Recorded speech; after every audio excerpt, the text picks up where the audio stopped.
మరణాత. మరి శ్రేష్టమైనటువంటి సమయము దేవుని సాన్నిధ్యములో కూర్చుండి ఆయన పాదముల చెంత ఈ 87వ మహోత్సవములో దేవుని యొక్క రాకడను గురించిన సంగతులను, వధువు సంఘము యొక్క సిద్ధపాటును గురించిన సంగతులను వినుచు సిద్ధపడుచున్న దైవ జనాంగమా, దేవనామమున మీ ಎಲ್ಲರಿಗೂ కృపయు సమాధానములు కలుగును గాక. ఆమేన్. దేవుని వాక్యమును చదువుకుందాము. పరిశుద్ధ లేఖన భాగములో నుండి పరమార్థ జ్ఞాని అయిన యోహాను రాసిన ప్రకటన గ్రంథము 22వ అధ్యాయము 7వ వచనము అలాగనే 17వ వచనము ఈ రాత్రి నా వాక్య ధ్యానాంశమయ్యున్నది. ఇదిగో నేను త్వరగా వచ్చుచున్నాను. ఈ గ్రంథములోని ప్రవచన వాక్యములు గైకొనువాడు ధన్యుడు. అలాగనే 17వ వచనము, ఆత్మయు పెండ్లి కుమార్తెయు రమ్ము అని చెప్పుచున్నారు. వినువాడును రమ్ము అని చెప్పవలెను. ప్రార్థన చేసుకుందాం.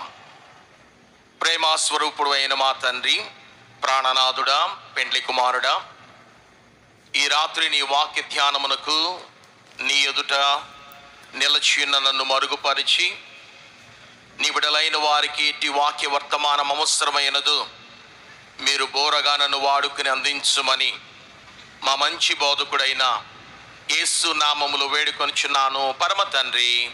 ఆమేన్. క్రీస్తునాథుని యందు మిక్కిలి దేవుని పిల్లలారా, ఈ రాత్రి కాల సమయమందు దేవుని వాక్యమును వినుచున్న మీరు దైవాభిమానులుగా, దైవ భక్తులుగా, బైబిల్ మిషన్ వధువు సంఘ బిడ్డలుగా ఈ విస్తారమైన ఘనమైన పందిరిలో కూర్చున్న మీరు దేవుని వాక్యమును జాగ్రత్తగా ఆలకించాలని ప్రభు పేరిట మనవి చేస్తూ ఉన్నాను. దైవజనుడు మొంగమూరు దేవదాసయ్య గారు రచించిన రక్షణ పద్యంలో ఇలాగున వ్రాయబడిన మాటను మీకు జ్ఞాపకం చేస్తాను. ఏ మతస్థుడైనా గాని ఏమి చెప్పినా గాని సంపూర్తిగా ఆలకింపవలయం. ఏ మతస్థుడైనా గాని ఏమి చెప్పినా గాని సంపూర్తిగా ఆలకింపవలయం. ఏది సత్యాంశమో ఏది కాదో అది స్థిరపరపను పరీక్షింపవలయం. సరి అయిన తోచిన సంగతులు గైకొని భీతి లేక అవలంబింపవలయం. వివరంబులన్నిటిని వృద్ధి చేసుకొనుచు తేటగా ధరకు బోధింపవలయం. ఈ పద్యము యొక్క భావం ఏమిటయా అంటే, ఏ మతస్థులు చెప్పినా గాని ఏమి చెప్పినా గాని సంపూర్తిగా ఆలకించండి. ఏది సత్యాంశమో ఏది కాదో అని స్థిరపరుచుకునడానికి పరీక్షించండి. సరి అయిన తోచిన సంగతులు గైకొని భీతి లేకుండా అవలంబించండి. వివరములన్నిటిని వృద్ధి చేసుకొనుచు తేటగా నీకు తెలిసిన సత్యమును గురించి వివరముగా బోధించండి.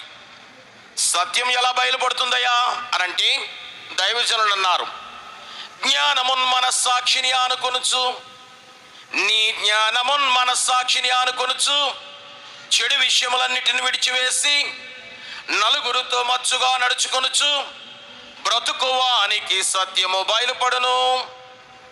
ఈ రాత్రి దేవుని వాక్యం వింటున్న వారలారా, మీ జ్ఞానమును మీ మనస్సాక్షిని జాగ్రత్తగా దేవుని వాక్యం వైపు త్రిప్పండి. చెడ్డ విషయములన్నిటిని విడిచివేయండి. నలుగురితో మంచి భావంతో మెలగండి. అప్పుడు సత్యము మీకు బయలుపడుతుందని ఈ పద్య భావమైనది. ప్రియులారా, ఈ రాత్రి నా వాక్య ధ్యానాంశము, ఇదిగో ఆయన త్వరగా వచ్చుచున్నాడు, ఆయనను ఎదుర్కొనుటకు నీవు సిద్ధంగా ఉన్నావా? ఈ రాత్రి ఆయన రాకడను గురించిన సంగతులు అనేకములు పరిశుద్ధ గ్రంథములో వ్రాయబడ్డాయి. అనేక సంగతులు పరిశుద్ధ లేఖనాలు బోధిస్తూ ఉన్నాయి. ఆయన రాకడను గురించినటువంటి అనేక సంగతులు చదువుతూ ఉంటున్నాం, వింటూ ఉన్నాం. కానీ సిద్ధపడి ఉన్నామా? ఆయనను ఎదుర్కొనడానికి నీవు సిద్ధంగా ఉన్నావా అనేది ఈ రాత్రి నా అంశమైనది.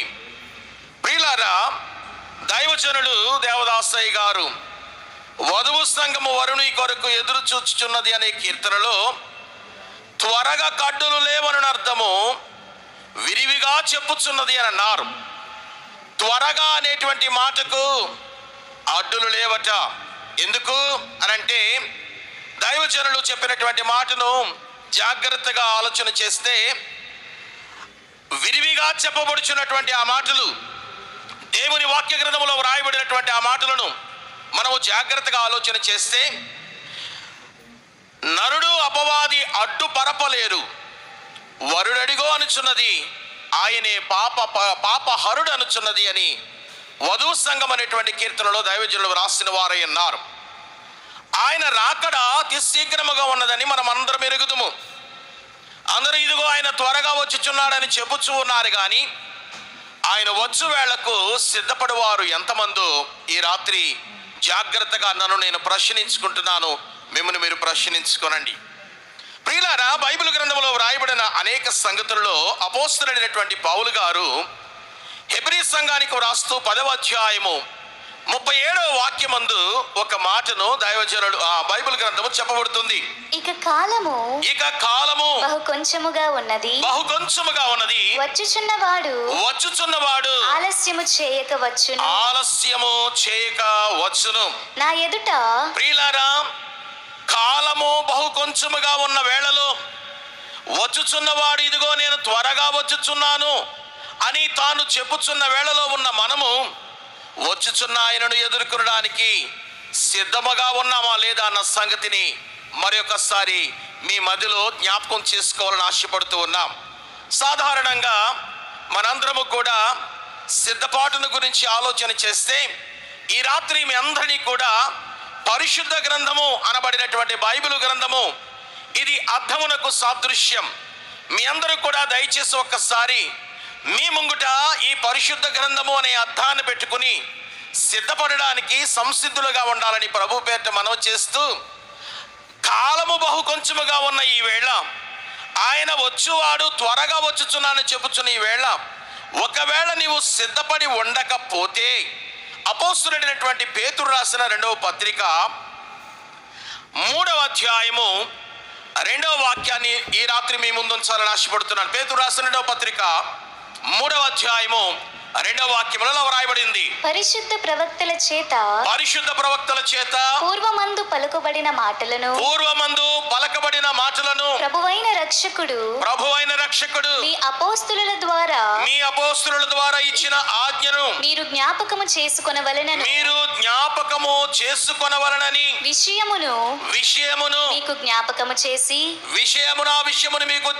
చేసి నిర్మలమైన మీ మనస్సులను ఈ రాత్రి నిర్మలమైన మీ మనస్సాక్షిని రేపుచు ఉన్నాం. అందుచేతనే ఈ రాత్రి మీ ముందు నిలుచున్నాను. ప్రియులారా, ఆయన వచ్చుచున్నాడు గనుక మీ మనస్సాక్షి ఒకవేళ అనాలోచనతో ఉన్నా, మీ జ్ఞానము విపరీతమైన లోక జ్ఞానముతో నిండి ఉన్నా, మీ జ్ఞానాన్ని లోక జ్ఞానాన్ని ప్రక్కగా పెట్టి మీ మనస్సాక్షి నిర్మలమైన మనస్సాక్షిని ఒక్కసారి తిరిగి రేపుచు దేవుని రాకడ కొరకు సిద్ధపడుటకు మీరు సంసిద్ధులు కావాలని ప్రభు పేరిట మనవి చేస్తూ, భక్తుడు లూకా గారు రాస్తున్నటువంటి మాట 21వ అధ్యాయము 34వ వచనం నుండి రాయబడిన మాటను కూడా ఒకసారి చదువుకుందాం.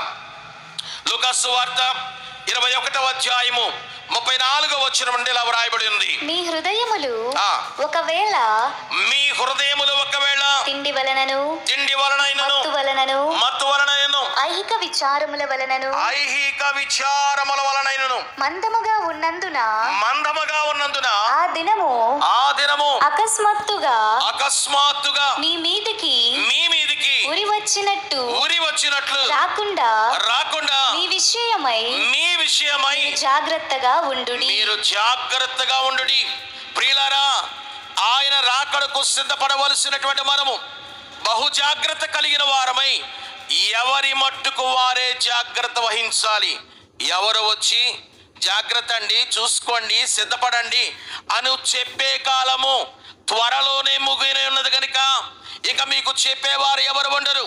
చెప్పువారు ఈ దినాన ఇంత విస్తారమైన జనాంగమును సమకూర్చి వేల లక్షల కొలది ఆ సొమ్మును వెచ్చించి ఇలాగూ ప్రకటన చేసే కాలము గతించిపోయే కాలమునకు సమీపముగున్నాము గనుక ఈ రాత్రైనా ఒక్కసారి మీ మనస్సాక్షిని దగ్గర పెట్టుకుని ఆలోచన చేసి ఆలస్యము చేయకుండా దేవుడు త్వరగా వచ్చుచున్నానని చెప్పుచున్న మాటను బట్టి ఈ రాత్రి మీకు మీ విషయమై మీరు జాగ్రత్తగా ఉండండి. అయితే ప్రియులారా, ఆయన వస్తాను అని చెబుతున్నాడు కదా, వస్తాను అని చెప్పిన ఆయన రాకుండా మానివేయుడు గాని వస్తానని చెప్పిన ఆయన త్వరగానే వస్తాడు గనుక వచ్చుచున్నవాడు ఆయన వచ్చుచున్న వేళ అనేక సంగతులను గురించి ఆయన గురుతులను పంపించిన వారు ఉన్నారు.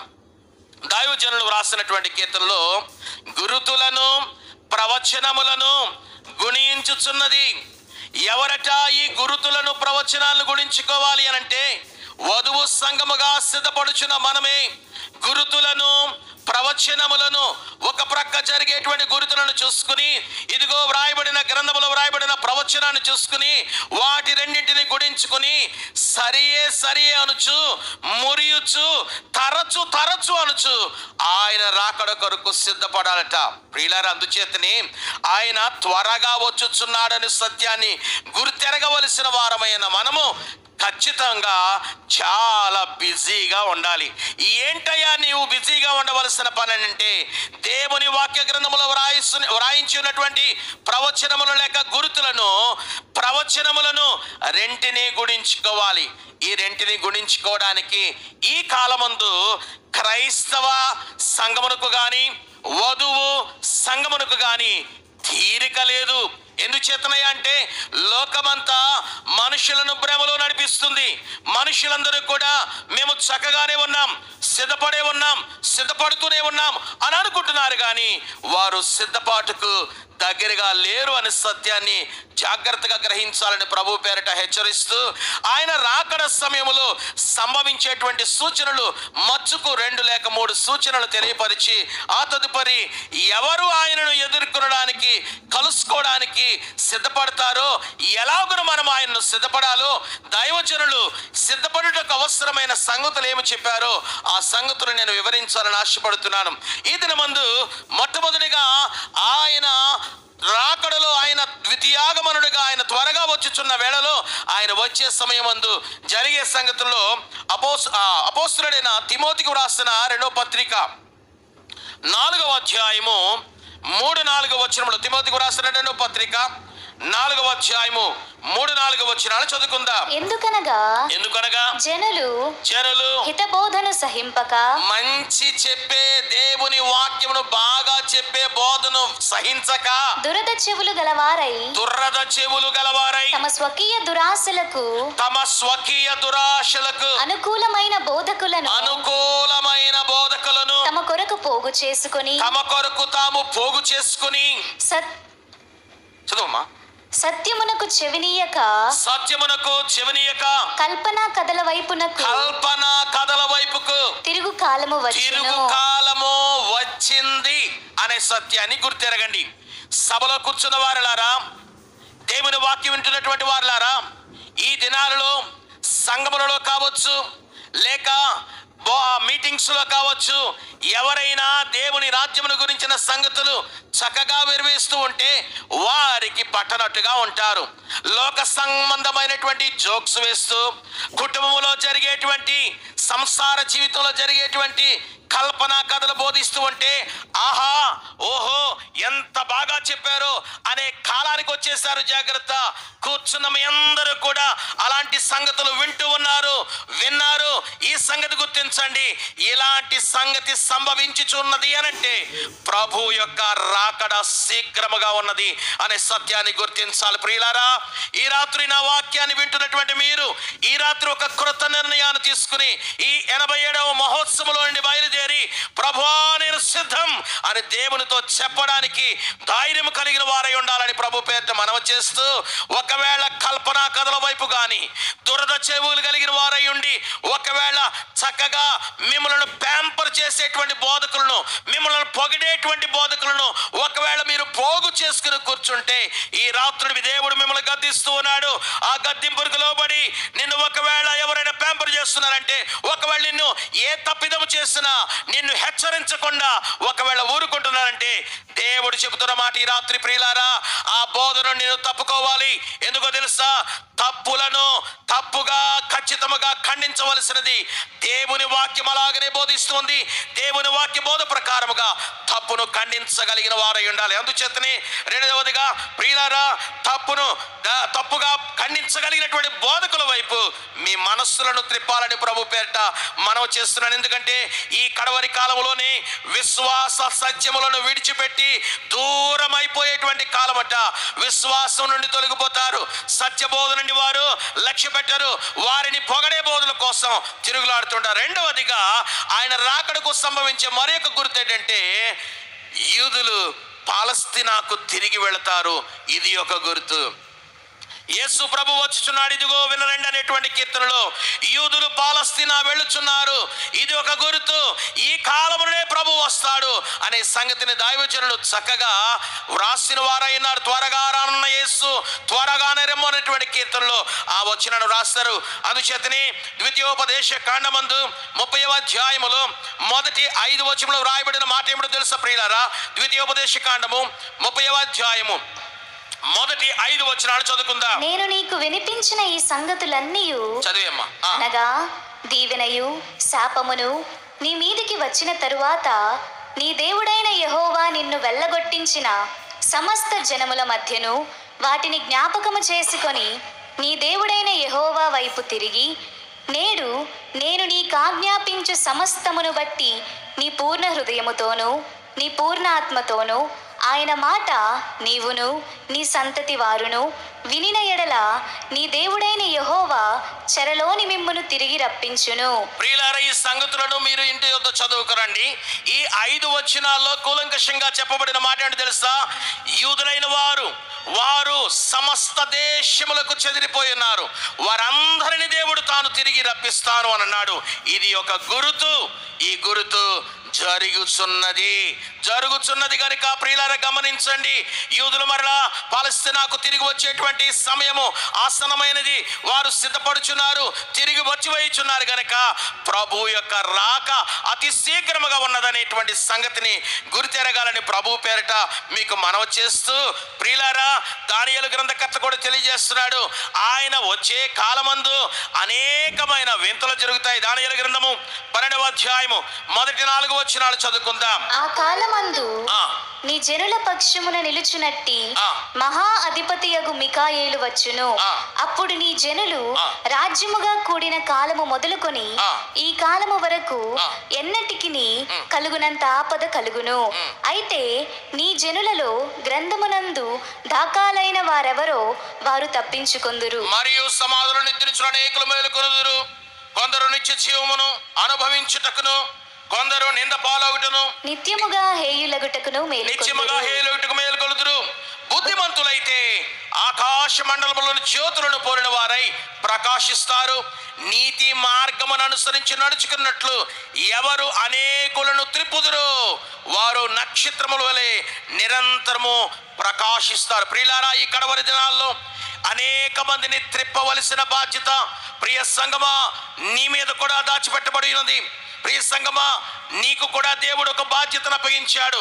దేవుడు నీకు చెప్పినటువంటి మాటను తూచే తప్పకుండా ఆయన రాక కాల సమయమందు నీవు గాయకొని వాటిని నువ్వు అనుసరించి నువ్వు చేయగలిగితే ఆయన మీతో చెప్పినది చేయుడి అనే మూల సిద్ధాంతం మీద దేవుడు దైవజనుడైన దేవదాసయ్య గారికి బయలుపరిచిన బైబిల్ విషయంలో ఉన్న మనము ఈ పనిని జరిగించబద్దులమై ఉన్నాము. దేవునికి మహిమ కలుగును గాక. అందుచేతనే ప్రియమైన దేవుని పిల్లలారా, రాకడ కాలమందు సంభవించు ఈ సంగతులన్నీ కూడా బహు విస్తారముగా జరుగుతున్న వేళ ప్రభు త్వరగా వస్తానన్న యేసు త్వరగానే వచ్చి వేస్తాడని గుర్తెరిగి ఆయన రాకడ కొరకు సిద్ధపడవలసిన వారమై ఉన్నాం. నా అంశం ఏమిటి అంటే, ఆయనను ఎదుర్కోవడానికి నీవు సిద్ధంగా ఉన్నావా? నేను సిద్ధంగా ఉన్నానా లేదో ఒక్కసారి పరిశుద్ధ గ్రంథం అనబడిన ఈ అద్దము ముంగిట కూర్చుని మనలను మనము సిద్ధపరుచుకోవాలి. ఎవరు ఆయన యొద్దకు వెళ్ళి కలుసుకోగలుగుతారు అని అంటే బైబిల్ గ్రంథం చెబుతుంది ముగ్గురుని. తండ్రి చిత్తమును నెరవేర్చువారు ఒకటి, రెండవది వాక్య ప్రకారముగా ప్రవర్తించేవారు. మూడవది విధేయులై దేవునికి లోబడు జనాంగము మాత్రమే ఆయనను ఎదుర్కోగలుగుతారు. పరిశుద్ధ గ్రంథం మత్తయి సువార్త 7వ అధ్యాయం 21వ వాక్యం చెబుతుంది, ఎవరు ఆయన యొద్దకు వెళ్ళి ఆయన ఎదుర్కోగలుగుతారయ్యా అంటే మత్తయి సువార్త 7వ అధ్యాయము 21వ వచనం చెబుతుంది, ప్రభువా ప్రభువా అని నన్ను పిలుచు ప్రతివాడును పరలోక రాజ్యంలో ప్రవేశింపుడు గాని పరలోకమందున్న నా తండ్రి చిత్త ప్రకారం చేయవాడే ప్రవేశించును. ఒకవేళ ప్రభువా ప్రభువా అని ఒకవేళ నువ్వు గగ్గోలు పెట్టి ప్రార్థనలు చేసినా, నువ్వు ఒకవేళ నేను దేవునికి చక్కని పదజాలాలతో ప్రార్థనలు చేస్తాను, నా ప్రార్థన అంటే దేవునికి ఇష్టమని నువ్వు అనుకుంటున్నా, ప్రభువా ప్రభువా నువ్వు పిలిచినా ఆ పిలిచేవారు కాదట దేవుని సముఖంలో ఉండేవారు. మరొకసారి చూద్దామా, ప్రభువా ప్రభువా అని. ప్రభువా ప్రభువా అని నన్ను పిలుచు ప్రతివాడును పరలోక రాజ్యంలో ప్రవేశింపుడు గాని పరలోకమందున్న నా తండ్రి చిత్త ప్రకారము చేయువాడే ప్రవేశించును. దైవజనులు దేవదాసయ్య గారు ఈ మాటను గురించి ఒక చక్కని వచనం ఏంటయ్యా అంటే, భూమి మీద అనేక మంది విశ్వాసులట చాలా గొప్ప పేరును సంపాదించుకుంటారట, వారికున్న విశ్వాసత ఎంతో గొప్పదంట, కానీ వారు మాత్రం దేవుని మాట వినకొన్న ఎడల భూమిని పేరొందిన విశ్వాసులైన చేరుకొనుట సున్నా అని అన్నారు. భూమి మీద వారికి చాలా గొప్ప పేరుంటుంది, వారు గొప్ప ప్రార్థనా పరులు అనుకుంటారు, గొప్ప వాక్యోపదేశకులు అనుకుంటారు, కానీ ఒకవేళ నువ్వు దేవుని మాట వినగలుగుతున్నావా, ప్రాముఖ్యమైన సంగతి మర్చిపోతున్నావేమో.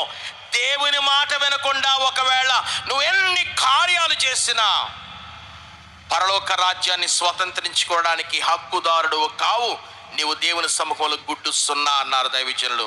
అందుచేతనే తండ్రి చిత్తమును నెరవేర్చాలి. అందుకనే బైబిల్ మిషన్ దైవజనుడైన దేవదాసయ్య గారికి బయలుపరిచి ఆయన మాట ప్రకారముగా లోబడి ఈ మిషను అందుకుని భూలోకమంతటికి సువార్తను, ప్రపంచానికి దేవుని రాకడను గురించిన సంగతులు ప్రచురపరచడానికి దైవజనుడికి బంగారు అక్షరాలతో ఈ బైబిల్ మిషన్ అందించబడ్డది ప్రియులారా. అందుచేతనే ఒకవేళ ప్రభువా ప్రభువా అని పిలిస్తే నేను దేవుని రాజ్యాన్ని స్వతంత్రం చేసుకుంటాను అనుకుంటున్నావేమో, దేవుని చిత్తాన్ని నెరవేరుస్తున్నావో లేదో ఒక్కసారి నువ్వు గమనించుకోవాలి. రెండవదిగా వాక్య ప్రకారముగా ప్రవర్తించువారు. యాకోబు పత్రిక 1వ అధ్యాయము 22వ వచనాన్ని చదువుకుందాం. యాకోబు పత్రిక 1వ అధ్యాయము 22వ వాక్యము, మీరు వినువారు మాత్రమై ఉండి మిమ్మును మీరు మోసపుచ్చుకొనకుండా వాక్య ప్రకారము ప్రవర్తించువారునై ఉండుడి. నేటి కాలమందు క్రైస్తవ సంఘము దైవ అభిషేక్తులు, దైవ బోధకులు పెండ్లి కుమార్తె సంఘము అని ఒకవేళ అనుకుంటే దేవుని చిత్తాన్ని నెరవేరుస్తూ దేవుని వాక్య ప్రకారముగా ప్రవర్తించకపోతే ఆయనను ఎదుర్కోవడానికి నువ్వు సిద్ధంగా లేవు. అందుచేతనే దేవుని వాక్య ప్రకారంగా ప్రవర్తించాలి అంటే మన మూల సిద్ధాంతము ఆయన మీతో చెప్పునది చేయుడి. ఆ దినమందు ప్రభు చెప్పిన మాట ప్రకారముగా చేయబడబట్టి కానా పెండ్లి విందులో నీరు ద్రాక్షరసమైంది. ఆ పెండ్లి విందు మహిమకరముగా జరిగించబడింది. దేవుని మాట విన్న వారి జీవితము మహిమ కలిగిన జీవితంగా ఉంటుంది. వీరు మాత్రమే ప్రభు అయిన యేసుక్రీస్తును, వరుడైన యేసుక్రీస్తును ఎదుర్కొనుటకు సిద్ధముగా ఉన్నారు అని చెప్పగలము. మూడవదిగా విధేయులై దేవుని యొక్క సముఖంలో ఉండగలిగిన వారు. పేతురు రాసిన మొదటి పత్రిక 1వ అధ్యాయము 14 నుండి 16 వచనాలు ఇలా చెప్పబడుతుంది, నేను పరిశుద్ధుడనై ఉన్నాను గనుక మీరును పరిశుద్ధులై ఉండుడని వ్రాయబడి ఉన్నది. కాగా మీరు విధేయులకు పిల్లలై మీ పూర్వపు అజ్ఞాన దశలో మీకుండిన ఆశలను అనుసరించి ప్రవర్తించకండి. పూర్వపు అజ్ఞాన దశలో ఆశలుంటాయి. ఆశలు కూర్చున్న మీకు, వింటున్న మీకు అందరికీ విదితమే. పూర్వము అజ్ఞాన దశలో ఎన్నో రకాలైన ఆశలతో ఉంటారు. సంఘంలోనికి రాకముందు పాపి, సంఘంలోనికి వచ్చిన తర్వాత పరిశుద్ధ పాపులుగా ఉంటారు. సంఘములో రాకముందు పాపి, సంఘంలోకి వచ్చిన తర్వాత వారు 1 వారము 2 వారము నెల సంవత్సరం అయిన తర్వాత కాస్త సీనియారిటీ వస్తే పూర్వపు అజ్ఞాన దశలో ఉన్న పాపాన్ని విడిచిపెట్టడు వీడు. మరలా దాన్ని పరిశుద్ధమైన స్థితిలో తానున్నానని ప్రకటించుకుంటూ దాన్ని జరిగిస్తూనే ఉంటూ ఉంటాడు. చదువు ఒక్కసారి ఆ మాట. కాగా కాగా మీరు విధేయులకు పిల్లలై మీ పూర్వపు అజ్ఞాన దశలో మీకుండిన ఆశలను అనుసరించి ప్రవర్తింపక మిమ్మును పిలిచిన వాడు పరిశుద్ధుడై ఉన్న ప్రకారము మీరును సమస్త ప్రవర్తన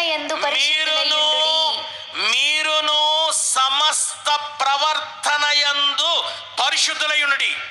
ప్రియులారా, గ్రంథంలో వ్రాయబడిన మాట, మిమ్మును పిలిచిన వాడు పరిశుద్ధుడు. పిలువబడిన కాలం సరిగా గుర్తుంటే భక్తి జీవితాన్ని అంచెలంచెలుగా ముందుకు కొనసాగిస్తూ ఉంటారు.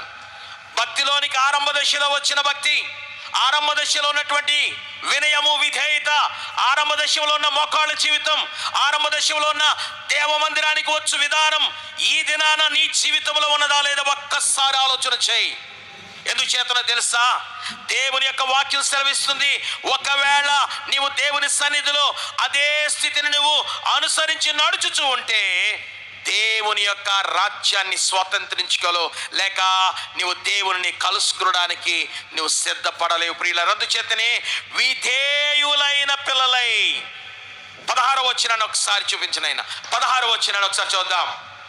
కాగా మీరు విధేయులకు పిల్లలై, క్షమించండి, మిమ్మును పిలిచిన వాడు పరిశుద్ధుడై ఉన్న ప్రకారము మీరును సమస్త ప్రవర్తన యందు, ఆదివారం మాత్రమే, స్వస్థశాలకు వచ్చినప్పుడు మాత్రమే, లేకపోతే అంతరంగ సంస్కారం తీసుకునేటప్పుడు మాత్రమే పరిశుద్ధులై ఉండండి అని చెప్పలేదు బైబిల్.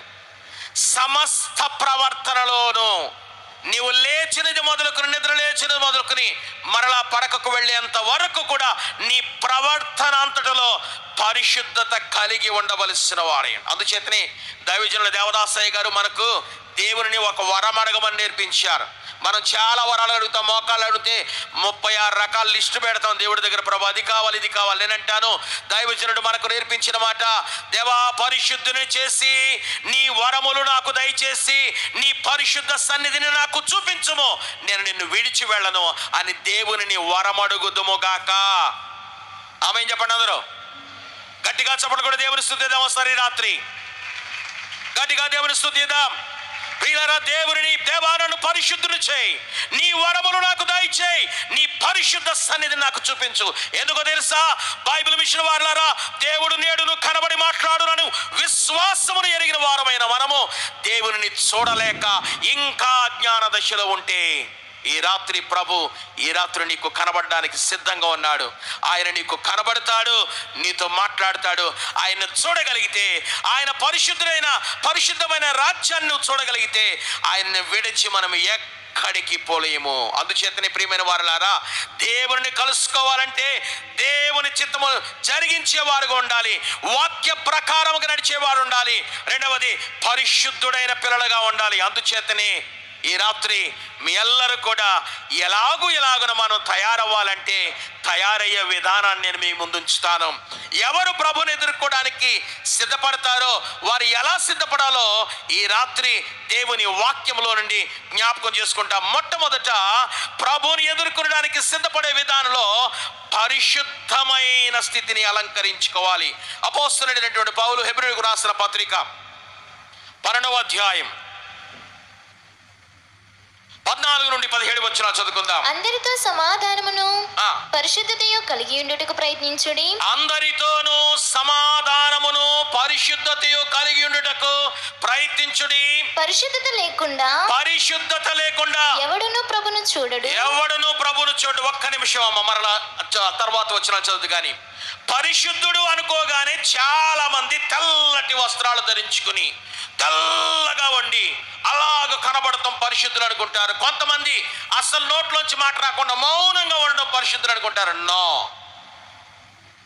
మీ అంతరంగము దేవుని చిత్తమును జరిగించున్నదై ఉంటేనే పరిశుద్ధుడుగాను ఉండగలుగుతావు. చప్పట్లు కొట్టి దేవుని స్తుతిద్దాం.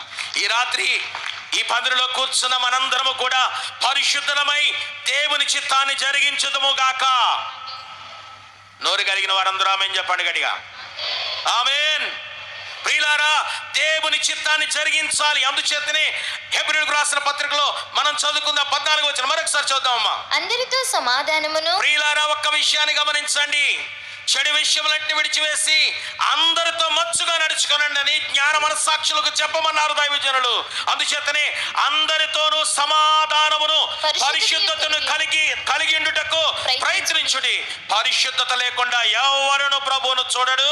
మీలో ఎవడైనా దేవుని కృపను పొందకుండా తప్పిపోవునేమో అనియు. మీలో ఎవడైనా దేవుని కృపను పొందకుండా తప్పిపోవునేమో అని చేదైన వేరు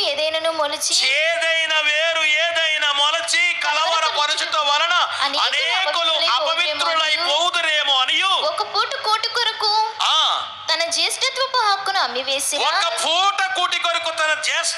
హక్కును అమ్మివేసిన ఏశావు వంటి భ్రష్టుడైనను వ్యభిచారి అయినను ఉండునేమో అని జాగ్రత్తగా చూచుకొనండి.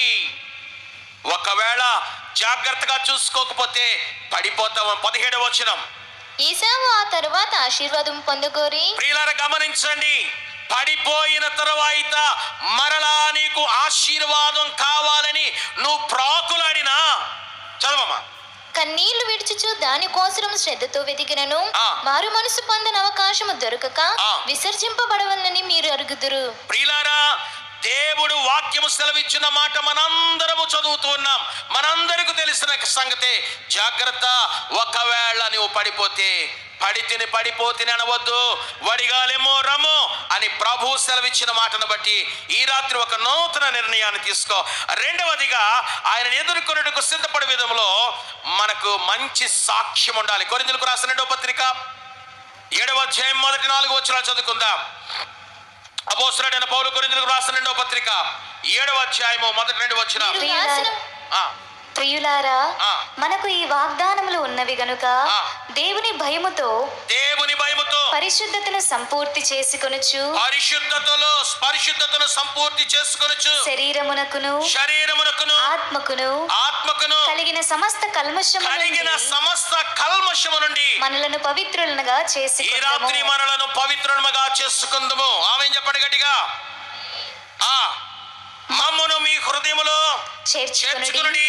మేమెవరికి అన్యాయము చేయలేదు, ఎవరిని చెరుపలేదు, ఎవరిని మోసము చేయలేదు. మీకు శిక్షావిధి కలుగవలనని నేను ఇలాగు చెప్పలేదు. చనిపోయిన వాని గాని జీవించిన గాని మేమును కూడా ఉండవలనని మీరు మా హృదయములలో ఉన్నారని మీ ఎడల నేను బహు ధైర్యముగా మాట్లాడుచున్నాను. మిమ్మును గూర్చి నాకు చాలా అతిశయము కలదు. ఆదరణతో నిండుకొని ఉన్నాను. మా శ్రమ ఎంతటికి మించిన అత్యధికమైన ఆనందముతో ఉప్పొంగుచున్నాను. అపోస్తలుడైన పౌలు సంఘమును గురించి సాక్ష్యం ఇస్తున్నాడు. అందుచేతనే ప్రియమైన దేవుని పిల్లలారా, మంచి సాక్ష్య జీవితాన్ని ఖచ్చితంగా మనము కలిగి ఉండాలి. యోహాను శుభవర్తమానము 3వ అధ్యాయము 3, 4, 5 వచనాలు చదువుకుందాం. యోహాను సువార్త 3వ అధ్యాయము 3, 4 వచనాలు. అందుకు యేసు అతనితో ఒకడు క్రొత్తగా జన్మించితేనే కానీ. ఈ రాత్రి ఒకవేళ పూర్వపు అజ్ఞాన దశలో ఒకవేళ పడిపోయి ఉంటే ఈ రాత్రి మనందరము కూడా నూతనముగా జన్మించి దేవుని రాజ్యములో పరిశుద్ధమైనటువంటి వధువు సంఘ కన్యకగా ఆయన ఎదుర్కొనడానికి ఇష్టపడదాం. చదువుకుందాం. అందుకు యేసు అతనితో ఒకడు క్రొత్తగా జన్మించితేనే కాని అతడు దేవుని రాజ్యమును చూడలేడని. ఒకడు క్రొత్తగా జన్మించితే గాని అతడు దేవుని రాజ్యమును చూడలేడని నీతో నిశ్చయముగా చెప్పుచున్నానని మీతో నిశ్చయముగా చెప్పుచున్నానని. అందుకు నికోదేము, ఆ. ముసలివాడైన మనుషుడు ఎలాగు జన్మింపగలడు? ముసలివాడైన మనుషుడు ఎలాగూ జన్మింపగలడు? రెండవ మారు తల్లి గర్భమందు ప్రవేశించి రెండవ మారు తల్లి గర్భమందు ప్రవేశించి జన్మింపగలడా జన్మింపగలడా అని ఆయనను అడుగగా అని ఆయనను అడుగగా యేసు ఇట్లనెను, యేసు ఇట్లనెను, ఒకడు నీటి మూలముగాను ఒకడు నీటి మూలముగాను ఆత్మ మూలముగాను జన్మించితేనే గాని ఆత్మ మూలముగా జన్మించితేనే గాని దేవుని రాజ్యములో ప్రవేశింపలేడని దేవుని రాజ్యములో ప్రవేశించలేరని నీతో నిశ్చయముగా చెప్పుచున్నాను. మీతో పరిశుద్ధ గ్రంథం నిశ్చయంగా చెబుతుంది గనుక దేవుని రాజ్యాన్ని ఎదుర్కొనడానికి, ఆయన రాకడలో ఎగిరి వెళ్ళి ఆయన కలుసుకునడానికి నీవు నేను సిద్ధపడి ఈ రాత్రి సిద్ధమవ్వగలిగితే ఆయనని ఎదుర్కొనే గుంపులో నీవు నేను కూడా ఉంటాం. ప్రియులారా, అందుచేతనే ఆ సిద్ధపాటునకు అవసరమైన సంగతి అపోస్తలుడైన పౌలు చెబుతున్నాడు. తీతుకు రాసిన పత్రిక 3వ అధ్యాయము 4వ వచనం నుండి చక్కని సంగతులు అక్కడ వ్రాయబడాయి. మన రక్షకుడైన దేవుని యొక్క దయయు మానవుల ఎడల ఆయనకున్న ప్రేమయు ప్రత్యక్షమైనప్పుడు మనము నీతిని అనుసరించి చేసిన క్రియల మూలముగా కాక తన కనికరము చొప్పుననే పునర్జన్మ సంబంధమైన స్నానము ద్వారా తన కనికరము చొప్పునే పునర్జన్మ సంబంధమైన స్నానము ద్వారాను పరిశుద్ధాత్మ మనకు నూతన స్వభావం కలుగు చేయుట ద్వారాను మనలను రక్షించెను. గుర్తుంచుకోండి ప్రియులారా, ఒకవేళ ఇది మరచారేమో, ఇది విడిచారేమో, మీరు తండ్రి కుమార పరిశుద్ధాత్మ నామములో పునర్జన్మ సంబంధమైన స్నానమాడినప్పుడే దేవుడు తన ఆత్మను మీకు ఇచ్చాడు. నమ్మిన వారు గట్టిగా చప్పట్లు కూడా దేవుని స్తుతిద్దాం. నమ్మితేనే గట్టిగా చప్పట్లు కూడా దేవుని స్తుతించండి. మీలో దేవుని ఆత్మ నివసిస్తుంది ప్రియులారా. దేవుని ఆత్మ మీలో పరిశుద్ధత నుంచింది. ఆ పరిశుద్ధతను ఒక్కసారి మరలా మీరు అలంకరించుకొనండి. పరిశుద్ధత లేకుండా ఎవరు ప్రభువును చూడలేడంటే తెల్లని వస్త్రాలు ధరించుకుని ప్రభువును చూద్దాం అనుకుంటున్నామేమో. లేదు లేదు, నీ ఆత్మ కల్మషము లేనిదై ఉండాలి. అందుచేతనే గ్రంథం చెప్తుంది, పునర్జన్మ సంబంధమైన స్నానము ద్వారా పరిశుద్ధాత్మ మనకు నూతన స్వభావము కలుగు చేయడం ద్వారా మనలను రక్షించెను. మనం ఆయన కృప వలన నీతిమంతులమని తీర్చబడి నిత్య జీవమును గూర్చిన నిరీక్షణను బట్టి దానికి వారసులగుటకై ఆ పరిశుద్ధ దేవుని రాజ్యమునకు వారసుగుటకై ఆ పరిశుద్ధాత్మను మన రక్షకుడైన యేసు క్రీస్తు ద్వారా ఆయన మన మీద సమృద్ధిగా కుమ్మరించు. ఆయన మన మీద ఈ రాత్రి కూడా సమృద్ధిగా కుమ్మరించునుగాక. నోరు కలిగిన వారు గట్టిగా చెప్పాలి ఆమేన్, ఆమేన్. దేవుని ఆత్మ ఈ రాత్రి మీ అందరిపై సమృద్ధిగా దించబడునుగాక. దేవుని ఆత్మ చేత శుద్ధి చేయబడిన వధువు సంఘముగా సిద్ధపడుదుముగాక. ప్రభు ఆయన మధ్యాకాశంలోనికి వరుడుగా వచ్చినప్పుడు నేను సిద్ధం ప్రభువా అని దేవుని రాజ్యాన్ని ఎదుర్కొనడానికి మనము సంసిద్ధులము కావాలి. దైవజనుడు దేవదాసయ్య గారు ఈ వధువు సంగమునకు లేక రాకడకు సిద్ధపడుట ఎట్లు అనే సంగతిని రాకడ రవళి అనేటువంటి పుస్తకంలో రాసిన సంగతిని నేను మీకు తెలియజేసి నా వాక్యాన్ని ముగిస్తాను. రాకడ రవళి అనేటువంటి పుస్తకంలో ప్రశ్న జవాబులో అక్కడ రాస్తూ రాకడకు సిద్ధపడేట్లు అనేటువంటి మాటను ప్రశ్నించగా, ప్రతిదిన కార్యక్రమం చక్కగా జరిగించటం వలన అనగా ప్రార్థనా మెట్లు ప్రకారముగా ప్రతిదినము ప్రార్థించటం వలన. బైబిల్ మిషన్ వారులారా, మీరు మోకరించి ప్రార్థనా మెట్లు ద్వారా 7 మెట్లు ప్రార్థన మరిచారేమో. ఈ రాత్రి మరలా దేవుని ఆత్మచేత అభిషేకించబడి మరలా తిరిగి మోకాళ్ళ ప్రార్థన మీరు అలవర్చండి. 7 మెట్ల ప్రార్థన మరలా తిరిగి ఆరంభించండి. రెండవది, సైతాను ఎదిరించుట వలన దేవుని యొక్క వాక్యమును రాకడను గురించిన సంగతులను విరివిగా చదువుట వలన బైబిలు గ్రంథమును కనీసము ఒక్కమారైనా సంపూర్తిగా చదువుట. రాకడకు ముందు ప్రతివారు ఆది కాండము నుండి ప్రకటన గ్రంథము వరకు రాకడ పేరు మీద వ్రాయబడిన బైబిల్ వచనాలన్నీ కూడా ఖచ్చితంగా చదవాలి. ఎందుచేతనంటే పరిశుద్ధ గ్రంథం చెప్తుంది, ఆ రాకడ గురించిన సంగతిలో ఒకవేళ గుర్తు లేకపోతే నీవు దేవుని రాజ్యాన్ని లేక స్వతంత్రించుకోవడానికి సంసిద్ధుడుగా ఉండవు. అందుచేతనే చివరిగా ఆయన చెప్పిన మాట, రాకడ అంత త్వరగా రాదు అనే తలపు సాతాను రోజు నీ మనసులో తీసుకొస్తుంది. కానీ నువ్వు ప్రతిదినము కూడా త్వరగా త్వరగా త్వరగా అంటూనే దేవుని రాకడ కొరకు సంసిద్ధత కలిగి ఉండాలి. అందుచేతనే ఈ మాటను త్వరగా అనేటువంటి మాటను మనకు జ్ఞప్తికి ఉండడానికి, మన మనస్సును గుర్తుండడానికి దైవజనుడు దేవదాసయ్య గారు మనందరికీ వందన వచనం నేర్పించారు. అందరూ చెప్పండి, మనందరం వందన వచనం గట్టిగా చెప్పండి. మరణాత అనగా ప్రభు వచ్చుచున్నాడు, ప్రభు వచ్చి ఉన్నాడు, ప్రభు అని యేసు రమ్ము. ప్రియులారా, మరణాత అంటే ప్రభు వస్తున్నాడని బోధిస్తున్నాను. ప్రియులారా, మరణాతని ఒకరికొకరు మనం ఇరువురు చెప్పుకుంటే ఎక్కడ ఇద్దరు ముగ్గురు నామం పేత కూడి ఉంటారో వారి మధ్య నేను ఉన్నాననే మాటను బట్టి ప్రభు వచ్చి ఉన్నాడని గమనించగలుగుతాను. అందరము కలిసి మరణాతను చెబితే ప్రభుని యేసు త్వరగా రమ్ము అని చెబుతున్నాం. అందుచేతనే ప్రియమైన దేవుని పిల్లలారా, ఈ రాత్రి దేవుని యొక్క రాకడలో ఎగిరి ఆయన ఎదుర్కొనడానికి నీవు నేను కూడా సంసిద్ధులమై వధువు సంఘముగా ఆయనను ఎదుర్కొనగల ధన్యకరమైన స్థితి త్రిత్వ దేవుడు మనెల్లరకు అనుగ్రహించును గాక. ఆమేన్.